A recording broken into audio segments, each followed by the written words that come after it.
Venez, suivez-moi, ouvrez grandes vos oreilles. Je vous emmène au pays des belles histoires. Il était une fois sur un rebord de fenêtre une belle tarte à la vanille qui refroidissait. Madame Pile avait l'habitude chaque jour à 15h pile de sortir de son four une douce pâtisserie odorante pour la déposer sur la fenêtre de sa cuisine. Cela faisait plusieurs années qu'elle procédait à ce rituel. Elle s'armait de son grand tablier, nouait ses cheveux en chignon, retroussait ses manches, puis plongeait ses doigts dans la farine pour une nouvelle préparation à la vanille. Madame Pile vivait seule, avec son chat. Oh, c'était un énorme chat orange, qui passait son temps à dormir, ronronner et à se prélasser. Il était arrivé quelques jours après le triste départ de Léonard, le doux mari de Madame Pile. Il attendait simplement devant la porte des Piles, un matin, aux aurores, avec à ses côtés un panier en osier. Dedans se trouvaient des œufs, de la farine, du sucre, du lait, de nombreuses gousses de vanille, pure, attention, et quelques autres ingrédients restés secrets. Il y avait aussi un moule à tarte, au fond duquel était gravée une inscription. C'est ainsi que Madame Pile acquit la recette de sa fameuse tarte à la vanille.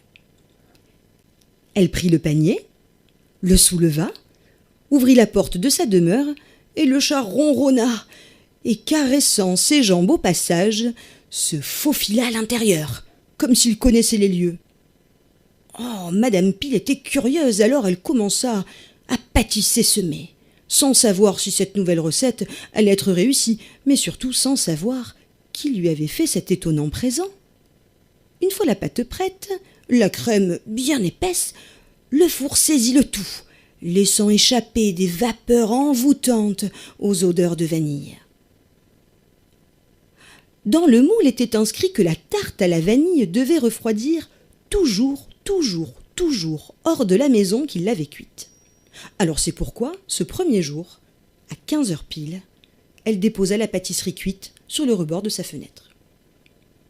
Quand une heure après, Madame Pile vint chercher la tarte, celle-ci avait disparu. Alors elle crut tout d'abord que le chat l'avait fait tomber en sautant avec maladresse par la fenêtre. Puis elle crut qu'il l'avait aussi tout simplement mangé. Mais il ne restait rien, ni trace de pâte ou de crème, et ni trace de chat.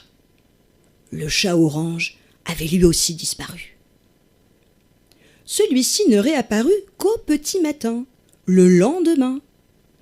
Quand elle se réveilla, elle découvrit devant sa porte le gros chat orange, près d'un panier en osier, garni de tout ce qu'il fallait pour confectionner une nouvelle tarte à la vanille.